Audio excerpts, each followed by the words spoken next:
आप सभी का आज के इस इम्पोर्टेंट सेशन में। ये सेशन उन स्टूडेंट्स के लिए बेहद खास है जो अपनी ग्रामेटिकल स्किल्स को अच्छा करना चाहते हैं। फिर आपका एग्जाम कोई भी हो, किसी भी एग्जाम की तैयारी करो, किसी भी लेवल पे आप पढ़ रहे हो, अगर आपके कॉन्सेप्ट क्लियर हैं, अगर आपका बेसिक स्ट्रांग है, तो आप किसी भी एग्जाम को आसानी से क्रैक कर सकते हो, किसी भी एग्जाम में अच्छी परफॉर्मेंस दे सकते हो, किसी भी एग्जाम में आप अपने स्कोर को मैक्सिमाइज कर सकते हो। मुझे एक बार बताइए, मेरी आवाज क्लियर है सबको? आवाज क्लियर आ रही है सबको? एक बार मुझे लिख के बताइए। कल मैंने जो आपके साथ डिस्कस किया था उसमें से किसी को कोई भी डाउट हो तो पूछ सकते हो। किसी भी कॉन्सेप्ट में कोई डाउट हो, किसी भी रूल में कोई डाउट हो, या कोई चीज आपको कम समझ आई हो तो आप मुझसे पूछ सकते हो। जो मैंने आपको कल पढ़ाया था उससे रिलेटेड किसी को कोई भी डाउट है सो लेट मी नो, मुझे बताइए ताकि मैं उस चीज को रिवाइज करा दूं। तो देखो, किसी भी चीज को खत्म नहीं करना है, सीखना है। किसी भी चीज को खत्म नहीं करना है, सीखना है।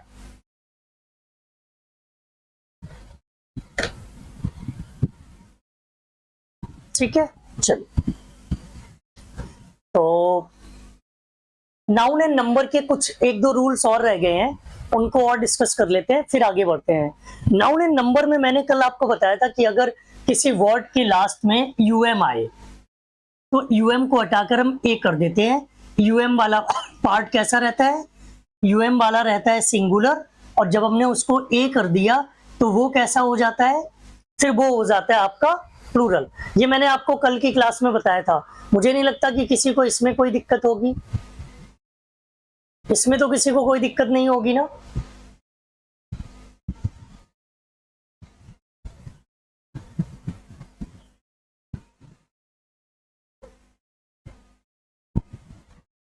यहां तक तो पॉइंट क्लियर होगा सबका?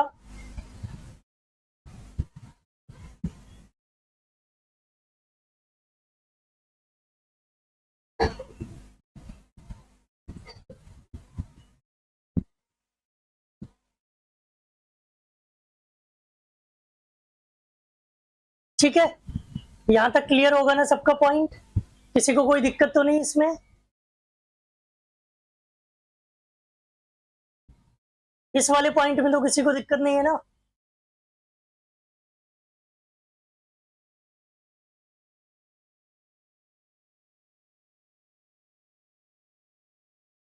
तो आज जो पॉइंट हम लोग डिस्कस करेंगे ना, वो पता है किससे इंपॉर्टेंट रहेंगे? जो आज के पॉइंट होंगे वो किससे डिस्कस करेंगे? वो हम लोग डिस्कस करेंगे नाउन एंड नंबर के।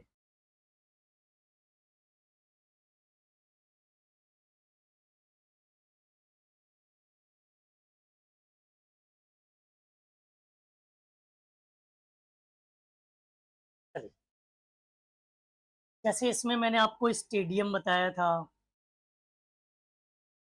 इसमें मैंने आपको पोडियम बताया था, लेकिन ये कैसे वर्ड थे? ये ब्रिटिश इंग्लिश के वर्ड थे। जब हम ब्रिटिश इंग्लिश की बात कर रहे थे तो ब्रिटिश इंग्लिश को केवल इतना पता था कि हम एस और ईएस लगाएंगे। ब्रिटिश इंग्लिश को क्या पता था? कि वो सिर्फ एस और ईएस लगाएंगे। लेकिन अमेरिका वो लैटिन लैंग्वेज, लैटिन और ग्रीक लैंग्वेज के जो वर्ड थे उनको ये पता था कि हम यूएम को हटाकर ए करेंगे। जैसे डेटम का डेटा हुआ था, मैक्सिमम का मैक्सिमा हुआ था, है ना? और मिनिमम का मिनिमा हुआ था, और और भी कई सारे एग्जांपल्स मैंने आपको बताए थे। इसी तरह से आज का अगला रूल रिलेटेड है, जब हम किसी भी लैटिन लैंग्वेज या फिर किसी भी ऐसे वर्ड का प्लूरल बनाते हैं जो आपके लिए कैसा हो, जस्टिफाइड ना हो, जिसे आप ना समझ सके, जिसको आप ना सॉल्व कर सके। समझ रहे हो? उसको समझने की कोशिश करनी है। ध्यान से समझना मैं जो बताने की कोशिश कर रहा हूं। अगर किसी वर्ड, कोई भी वर्ड आपका लैटिन लैंग्वेज का है, अगर कोई भी वर्ड आपका ग्रीक लैंग्वेज का है, तो उसमें क्या, और उसके अंत में आईएस आ जाए, क्या आ जाए? आईएस आ जाए, तो आईएस को हटाकर हम ईएस कर लेते हैं, मतलब केवल आई को चेंज करना होता है ई में।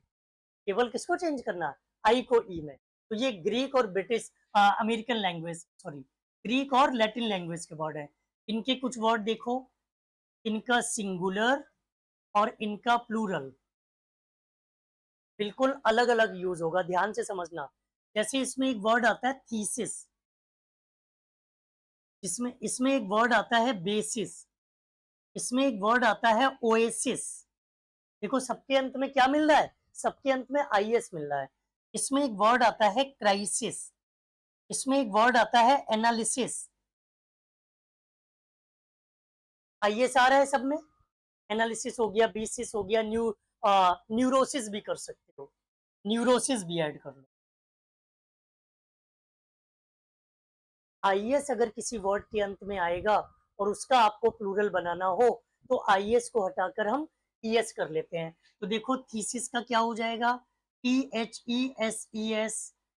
बेसिस का क्या हो जाएगा, BASES।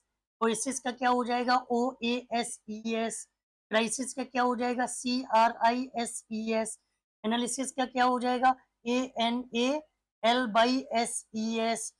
न्यूरोसिस का क्या हो जाएगा, NUROSE। ये ध्यान रखना।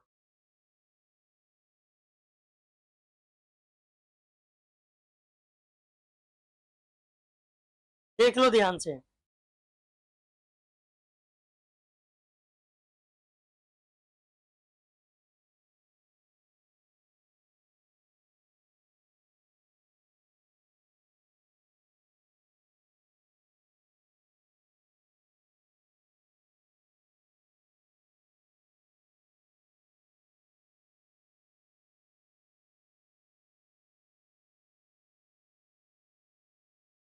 और ये सब लैटिन और ग्रीक लैंग्वेज।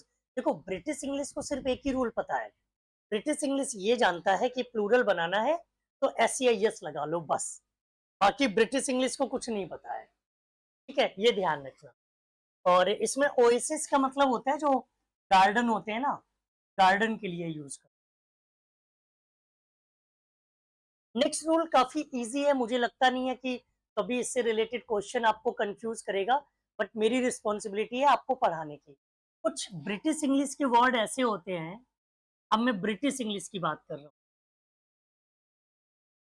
कुछ ब्रिटिश इंग्लिश के वर्ड ऐसे होते हैं जिनके एंड में आप क्या यू जिसके एंड में एफ होता है, डबल एफ होता है या FE होता है।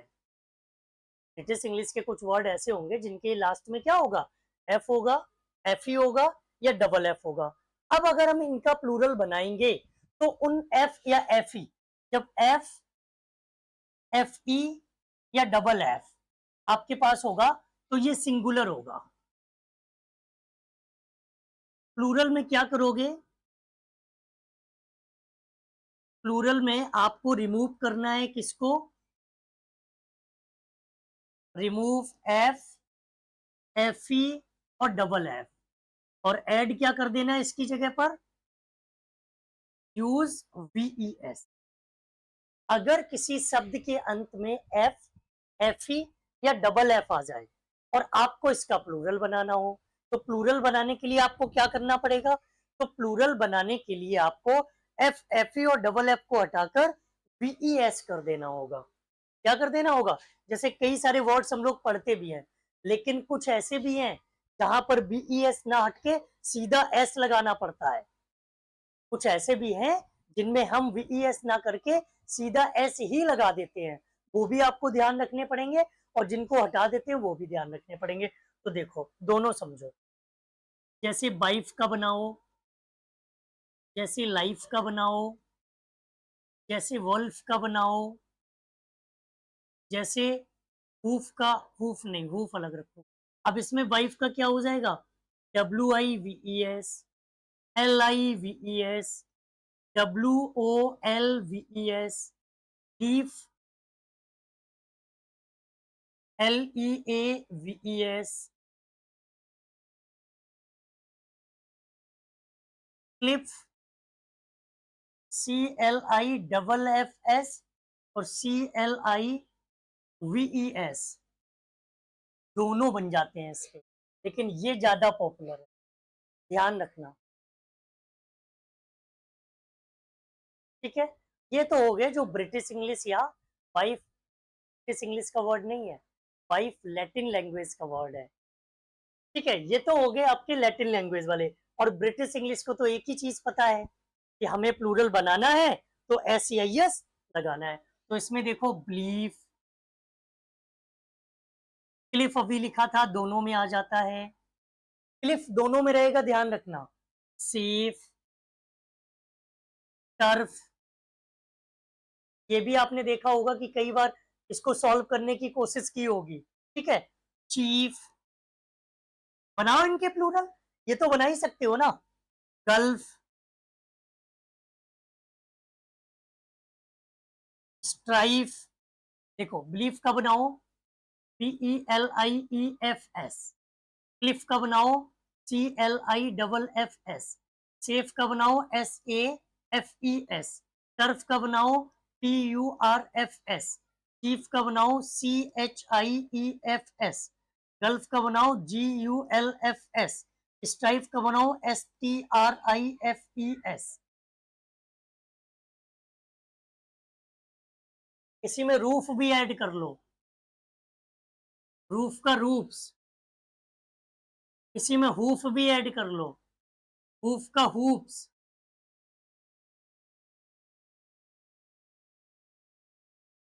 इसी में ड्वार्फ भी ऐड कर सकते हो। ऐसे ड्वार्फ के दोनों बन जाते हैं, ड्वार्फ्स और ड्वार्फ्स दोनों बन जाते हैं।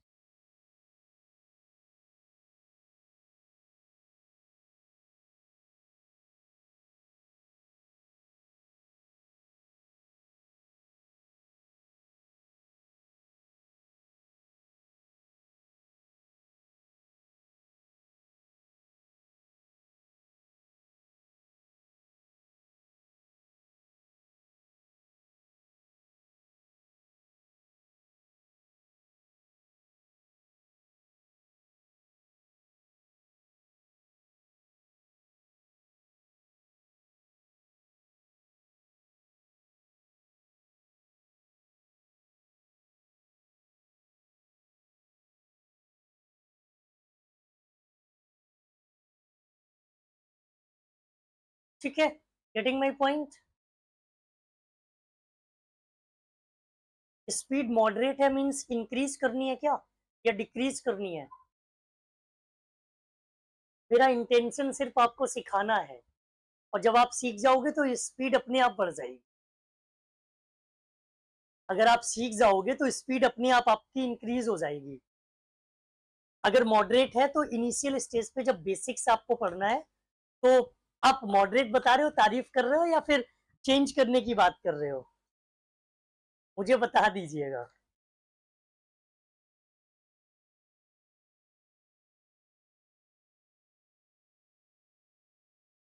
तो ये कुछ सिंगुलर प्लूरल के रूल थे जो आपको ध्यान रखने हैं।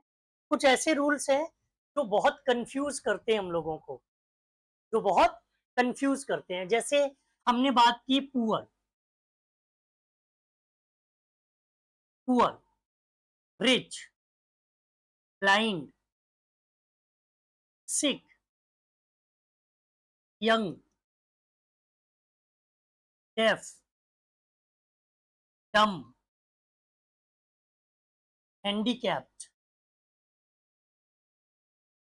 ये कुछ वर्ड्स ऐसे हैं जिनका अगर हम आपसे प्लूरल पूछें तो फिर प्लूरल में आपको कभी कभी कंफ्यूज होती है। जैसे मैं आपसे पूछूं कि मुझे पुअर का प्लूरल बताओ, तो आप में से कुछ लोग होंगे जो कहेंगे सर पुअर्स हो जाएगा। आप में से कुछ लोग ऐसे होंगे जो कहेंगे कि सर पुअर का प्लूरल तो पुअर्स होगा। लेकिन पुअर, ये सभी एडजेक्टिव्स होते हैं। ये जो पुअर, रिच, ब्लाइंड, सिक, यंग, ये सब वर्ड है ना, ये एडजेक्टिव्स हैं। अब एडजेक्टिव की अगर हम बात करें तो एडजेक्टिव का प्लूरल तो बनता नहीं है। प्लूरल तो हम नाउन का बनाते हैं, प्रोनाउन का बनाते हैं, वर्ब का बनाते हैं। एडजेक्टिव का प्लूरल थोड़ी ना होता है। तो हम इनमें ऐसे यस तो नहीं लगा सकते। अगर आप पुअर्स करोगे तो टोटली गलत है। पुअर का प्लूरल क्या हो जाएगा? बताओ कोई अगर जानता है तो। अगर किसी को प्लूरल का प्लूरल पता है तो बताइए। पुअर का प्लूरल द पुअर, रिच का प्लूरल द रिच, ब्लाइंड का प्लूरल द ब्लाइंड, सिक का प्लूरल द सिक, यंग का प्लूरल द यंग, डेफ का प्लूरल द डेफ, डम का प्लूरल द डम, हैंडीकैप का प्लूरल द हैंडीकैप। इनमें कभी आप ब्लाइंड का ब्लाइंड्स नहीं कर सकते, ब्लाइंड का ब्लाइंड्स नहीं कर सकते, यंग का यंग्स नहीं कर सकते। इनका प्लूरल बनाने के लिए आपको डेफिनेट आर्टिकल द का यूज करना पड़ेगा और ये आपके प्लूरल हो जाएंगे।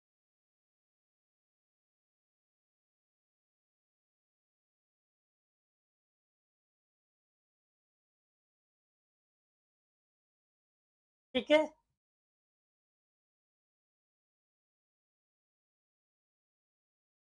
ओके, ध्यान रखोगे इसको।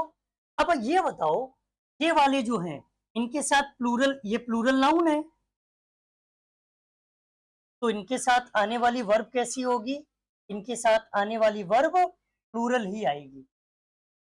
अगर ये प्लूरल नाउन है तो इनके साथ आने वाली वर्ब भी प्लूरल होगी। जैसे मैंने लिखा,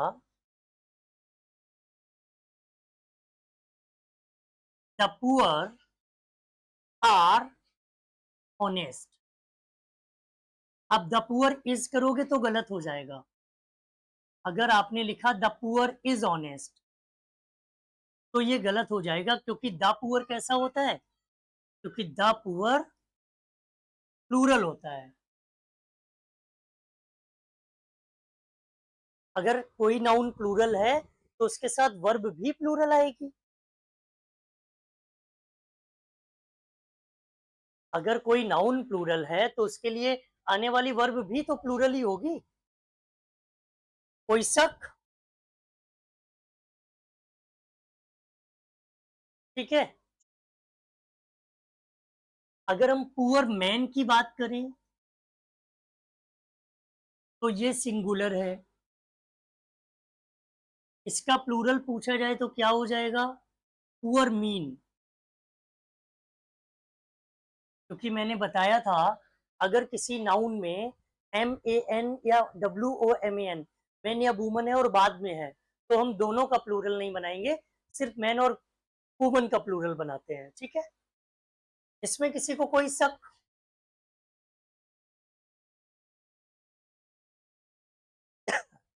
ठीक है। ये अब कुछ नाउन ऐसे होते हैं जो हमेशा प्लूरल में ही यूज होते हैं। Some nouns always use as a plural noun. कुछ नाउन ऐसे होते हैं जो हमेशा प्लूरल नाउन की तरह ही यूज होते हैं, हमेशा प्लूरल में यूज होते हैं। जैसे चिल्ड्रन, जैसे पीपल, जैसे पब्लिक, जैसे जेंट्री, जैसे कैटल, जैसे कावलरी, जैसे इन्फेंट्री। ओके, जैसे, हाँ इतने काफी है, इतने ही याद रखो।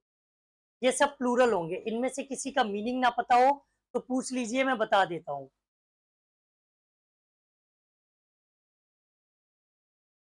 इसमें एक वर्मिन और आ जाएगा, वर्मिन। ये कीड़े मकोड़ों के लिए यूज होते हैं। चिल्ड्रन जानते हो, पीपल जानते हो, पब्लिक जानते हो, जेंट्री मतलब भीड़, कैटल मतलब पशुओं का झुंड, जानवरों का ग्रुप, कावलरी मतलब घुड़सवारी वाली सेना,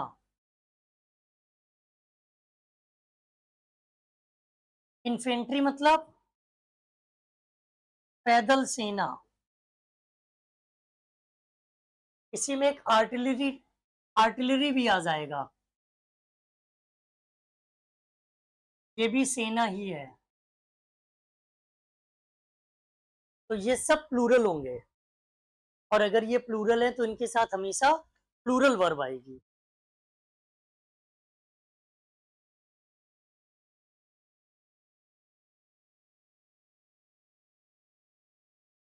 ठीक है, जैसे हमने लिखा cattle are grazing in the field, ये सही है। कैटल के साथ कभी आप इज यूज नहीं कर सकते, गलत हो जाएगा। वर्मिन के साथ कभी आप इज यूज नहीं कर सकते, हमेशा आपको आर यूज करना पड़ेगा, क्योंकि जो प्लूरल है उसके साथ प्लूरल वर्ब ही आएगी, जो प्लूरल है वो प्लूरल वर्ब ही आएगी।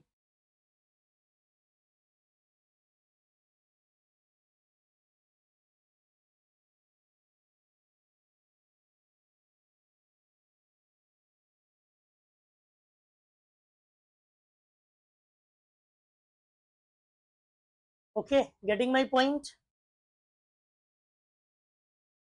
ठीक है, अब जैसे कुछ नाउन हमेशा प्लूरल में यूज होते हैं, ऐसे ही कुछ नाउन हमेशा सिंगुलर में यूज होते हैं। Some nouns always used as singular, नहीं, सिंगुलर प्लूरल दोनों वाले, सिंगुलर में भी यूज होते हैं, प्लूरल में भी वही यूज होते हैं। ये मैंने बता दिया था रूल, चलो मैं दोबारा बता दे रहा हूँ। Sheep, deer, aircraft, vacation, fish, offspring, इनका सिंगुलर भी यही, इनका प्लूरल भी यही, इनके साथ कभी एस या यस नहीं लगा सकते। आप ये भी कर सकते हो, two deer are running, a deer is running, मतलब आप कभी डियर्स नहीं कर सकते, कभी आप फिशेस नहीं कर सकते, कभी आप वेकेशंस नहीं कर सकते, कभी आप ऑफ स्प्रिंग्स नहीं कर सकते, कभी आप एयरक्राफ्ट्स नहीं कर सकते।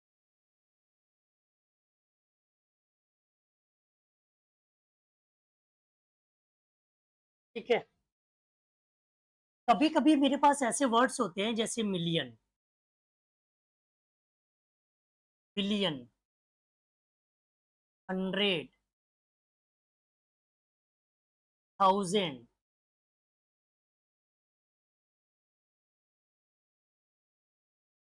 लाख, करोड़, डजन, ये वर्ड्स होते हैं। इसमें स्कोर भी आ जाएगा, ये सारे शब्द हैं।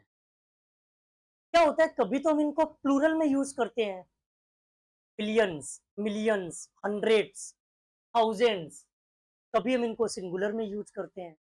इमेजिन करो, अगर आपके पास 5,000 रुपए हैं,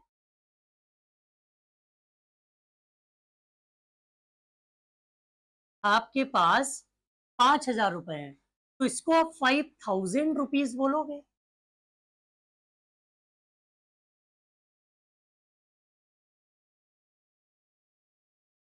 आप इसको 5,000 तो नहीं बोलोगे।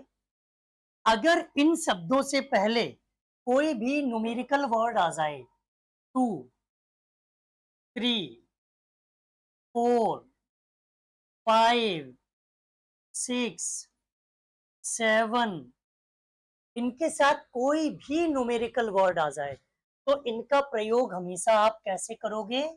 सिंगुलर नाउन की, जैसे 5 बिलियन करोगे, कभी आप 5 बिलियंस नहीं कर सकते। 2 लाख करोगे, कभी आप 2 लाख्स नहीं कर सकते। 2 लाख बोलते हैं, 2 लाखों नहीं बोलते हैं। 2,000 बोलते हैं, 2 हजारों नहीं बोलते हैं। 100 करोड़ बोलते हैं, 100 करोड़ नहीं बोलते हैं। समझ गए? तो अगर इनके साथ कोई भी न्यूमेरल वर्ड है 1 2 3 4 5 6 7 8 9 10, तो उसका कभी प्लूरल नहीं बनेगा, कभी नहीं बनेगा।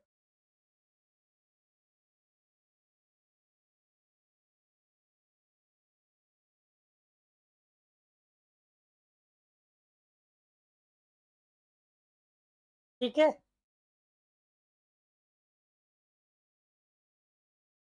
और अगर इनके साथ न्यूमेरल वर्ड ना आए, जैसे हमने लिखा मिलियंस ऑफ पीपल,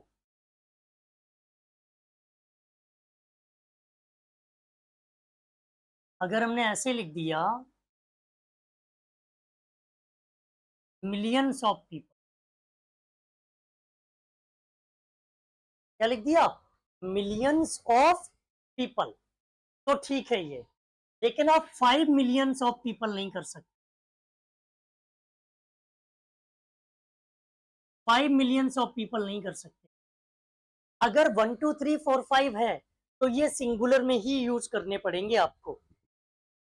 अगर इनके साथ 1 2 3 4 5 है तो ये सिंगुलर में ही यूज करने पड़ेंगे, और 1 2 3 4 5 नहीं है, बाद में ऑफ है, तो प्लूरल में यूज कर सकते हो। आप ऐसे बोल सकते हो थाउजेंड्स ऑफ पीपल,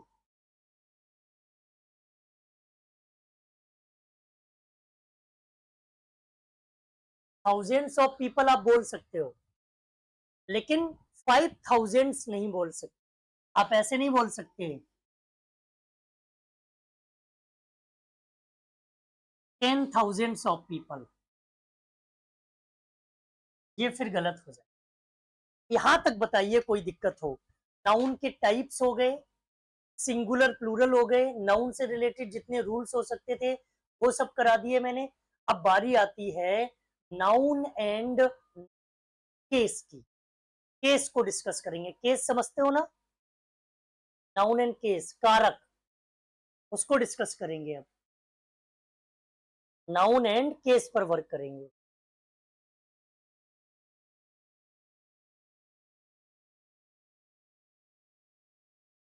कुछ फुटकर चीजें रह गई हैं, उनको भी ध्यान दे दो। जैसे एक वर्ड है फिनोमिनन, फिनोमनन,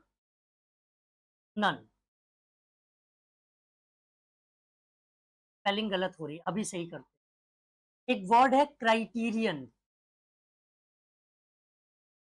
एक वर्ड है ऑटोमेशन। अब ये 2 वर्ड हैं, इन दोनों में आप देखो लास्ट में आपको क्या देखने को मिल रहा है? लास्ट में आपको ओएन मिल रहा है। इसी तरह फिनोमिनन, PHENO, फिनो, ऐसे चलो, फिर MENON, फिनोमिनन। इन तीनों में एक चीज कॉमन है, वो है ओएन। और ये सिंगुलर है कि प्लूरल है? ये सिंगुलर है। अब इनका अगर प्लूरल बनाना हो तो आप क्या करोगे? क्राइटेरियन का क्राइटेरिया, फिनोमिनन, ऑटोमेशन का ऑटोमेटा, फिनोमिनन का फिनोमना। मतलब ओएन को हटाकर आप क्या कर दोगे? ओएन को हटा के ए कर दो। अगर किसी वर्ड के, ये सभी वर्ड्स के लिए नहीं है, only for these 3 words, this rule is valid only for these 3 words, not for all rules.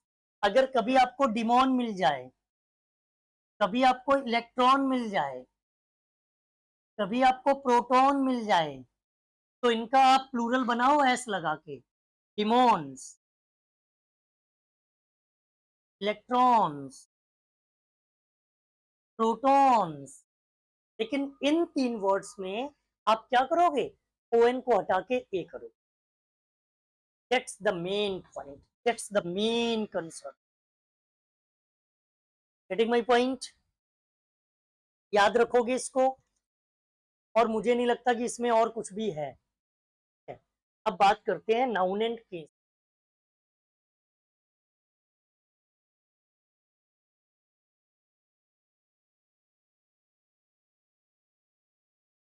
Noun and, देखो नाउन एंड केस, केस चार तरह के होते हैं। First one subjective case, second one objective case, third one dative case, fourth one vocative case,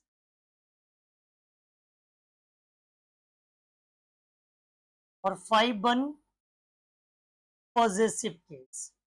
बस भाई यही important है। कौन सा? Possessive case. यही पढ़ना होता है, इसी के क्वेश्चन आते हैं और यही इंपॉर्टेंट है। बाकी सीखो पढ़ो भूल जाओ चलेगा, लेकिन अगर पॉजेसिव केस भूल गए तो समझ लो केस की दुनिया भूल गए आप। फिर क्या हुआ? फिर आप केस की दुनिया ही भूल गए, केस खत्म। एक एक करके चलते हैं। सब्जेक्टिव केस,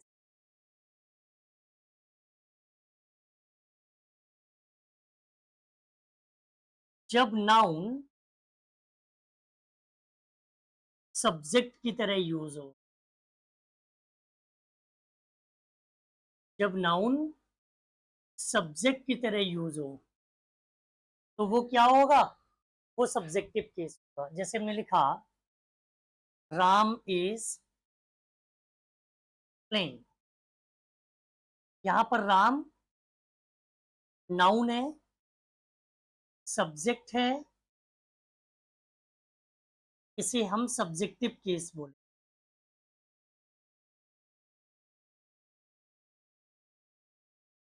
क्या बोलेंगे इसको? सब्जेक्टिव।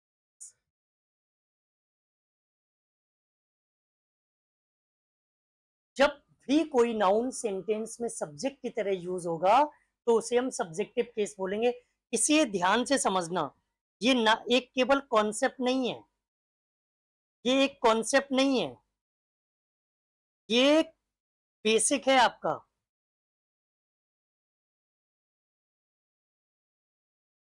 ये आपका बेसिक है और बहुत अच्छे से समझना है इसको। ठीक है?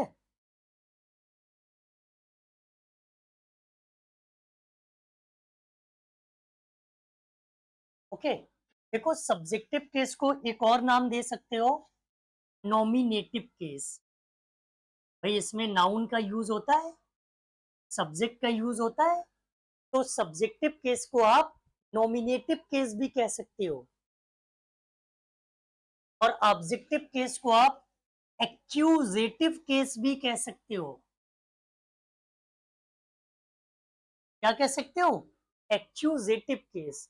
और पॉजेसिव केस को आप जीनिटिव केस भी कह सकते हो।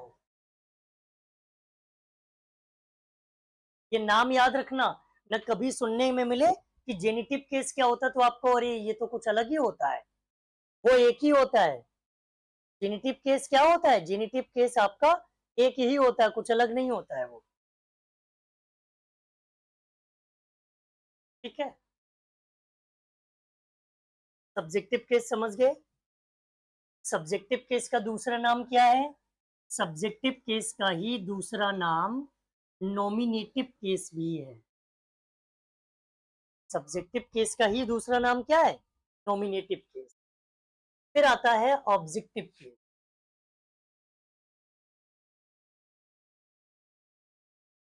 या इसे ही हम कहते हैं एक्यूजेटिव केस।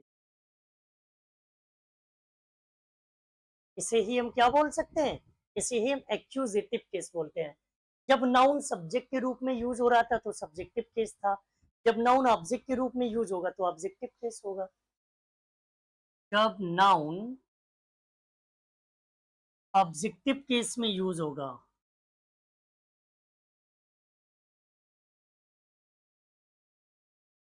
उसे ऑब्जेक्टिव केस कहते हैं। क्या बोलेंगे? उसे ऑब्जेक्टिव केस कहते हैं। ठीक है? जैसे हमने लिखा आई नो राम, हमने लिखा आई नो इंग्लिश, या हमने लिखा आई लव माई कंट्री। तो यहाँ पर राम, यहाँ पर इंग्लिश, यहाँ पर कंट्री, ये तीनों ही एक्यूजेटिव केस के एग्जाम्पल हैं, या ये तीनों ही सब्जेक्टिव केस के एग्जाम्पल हैं।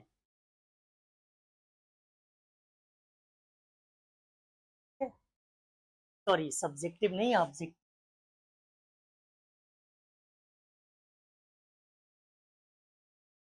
सब्जेक्टिव नहीं, क्या होगा? ऑब्जेक्टिव।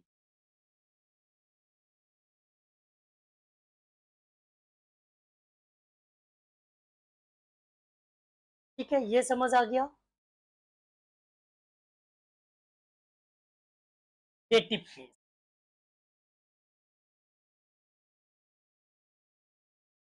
देखो डेटिव केस से पहले आपको ऑब्जेक्ट समझना पड़ेगा।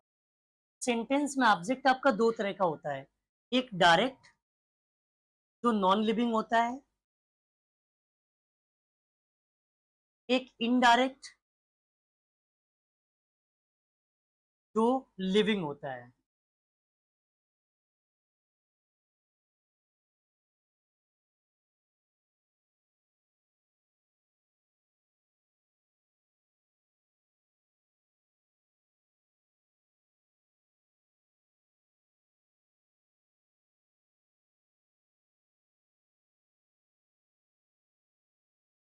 ठीक है, जैसे हमने लिखा I beat you with a stick. यहां पर स्टिक क्या है? Non living. Non living object कैसा होता है? Direct object. तो नॉन लिविंग ऑब्जेक्ट होता है वो आपका डायरेक्ट ऑब्जेक्ट होता है। अब यहां पर जैसे ही मैंने बोला यू, ये कैसा है? लिविंग। और लिविंग कैसा होता है? इनडायरेक्ट।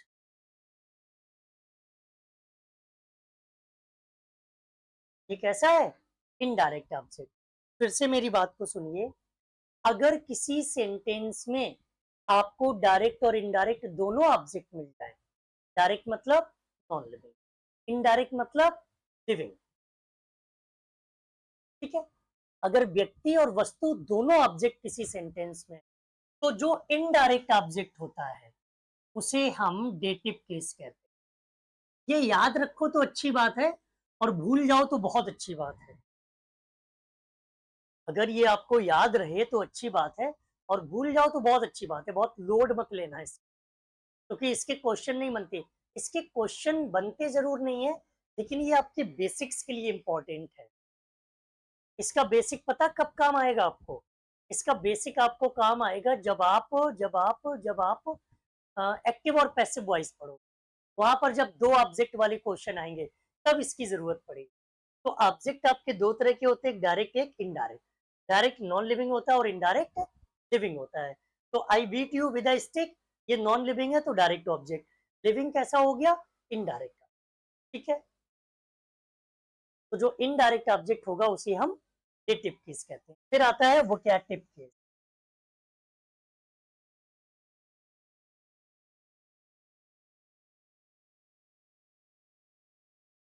वोकैटिव केस, अगर हम वोकैटिव केस की बात करें तो इसमें वोकैब या वोकैबुलरी या वर्बल शब्द आया जब हम किसी का नाम लेकर किसी को बुलाएं।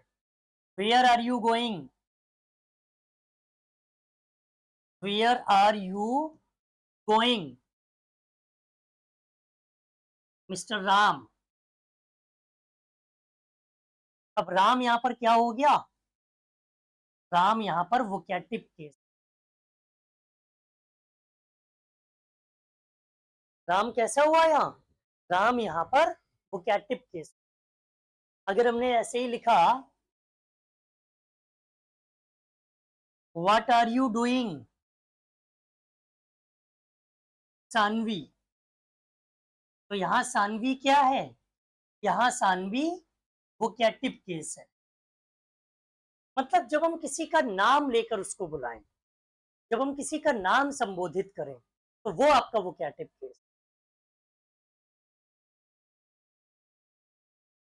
है। इस पे भी बहुत ज़्यादा लोड लेने की ज़रूरत नहीं। याद हो जाए तो अच्छा, ना याद हो तो बहुत अच्छा। लेकिन इसके बाद जो है पॉजेसिव केस, वो ज़रूरी है। Possessive case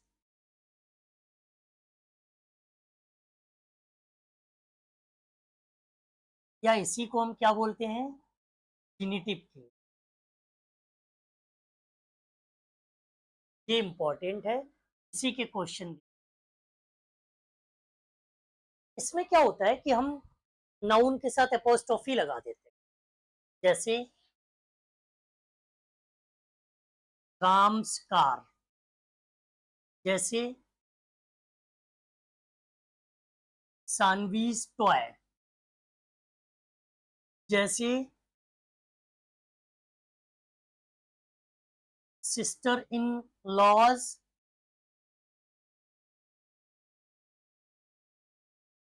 makeup kit. तो जब हम किसी लिविंग नाउन में एपोस्ट्रोफी एस लगा दें, ये सब लिविंग हैं, ये कैसे नाउन है, लिविंग नाउन। जब हम किसी लिविंग नाउन में एपोस्ट्रोफी एस लगा देते हैं तो जो कंडीशन मिलती है वो पजेसिव केस, मतलब किसी चीज को अपना बनाना, किसी चीज पर अधिकार जताना। एपोस्ट्रोफी एस का यूज, एपोस्ट्रोफी एस हमेशा लिविंग के साथ यूज।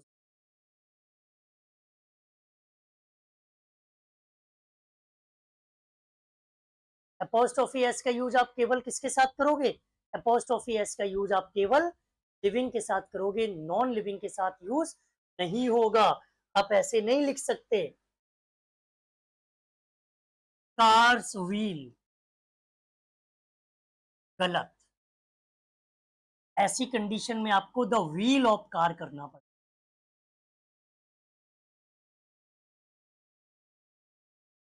नॉन लिविंग के साथ एपोस्ट्रोफी एस नहीं, ऑफ आता है, ये भी ध्यान रखना। नॉन लिविंग के साथ एपोस्ट्रोफी नहीं आता है, तो क्या आता है, तो क्या आएगा, ऑफ आएगा। क्या आएगा, ठीक है।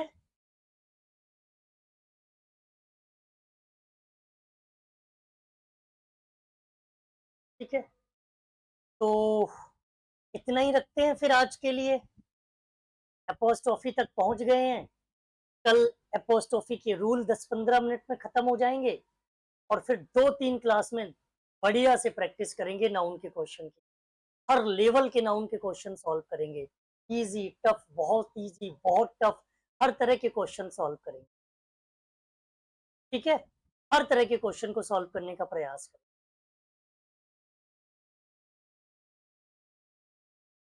समझ गए?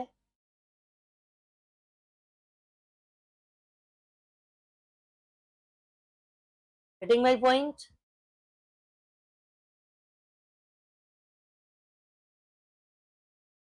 चलिए, आज के लिए इतना ही रखते हैं, फिर मुलाकात करेंगे आपसे कल की क्लास में। पढ़ते रहिए, मेहनत करिए, नोट्स बनाइए, रिवीजन करिए।